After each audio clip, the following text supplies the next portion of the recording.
நெமிலியில் ஆளுநருக்கு எதிரான உச்சநீதிமன்ற தீர்ப்பை வரவேற்று வடிவேலு தலைமையில் பட்டாசு வெடித்து இனிப்புகள் வழங்கி கொண்டாட்டம். ராணிப்பேட்டை மாவட்டம் மாண்புமிகு தமிழ்நாடு முதலமைச்சர் மு. க. ஸ்டாலின் அவர்கள் மாநில சுயாட்சியில் வரலாற்று சிறப்புமிக்க தீர்ப்பை பெற்று தந்துள்ளார். இதையடுத்து நெமிலி கிழக்கு ஒன்றிய திமுக மற்றும் நெமிலி பேரூர் திமுக சார்பில் நெமிலி கிழக்கு ஒன்றிய செயலாளரும் ஒன்றிய பெருந்தலைவருமான வடிவேலு அவர்கள் மற்றும் பேரூர் செயலாளர் ஜி.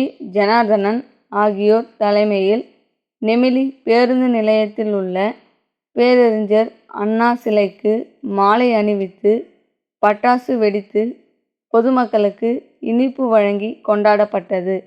இதில் மாவட்ட மகளிர் தொண்டரணி அமைப்பாளர் பவானி வடிவேலு, மாவட்ட பொறியாளர் அணி அமைப்பாளர் என். கே. சரவணன் மற்றும் திமுக கழக நிர்வாகிகள் இதில் கலந்து கொண்டனர்.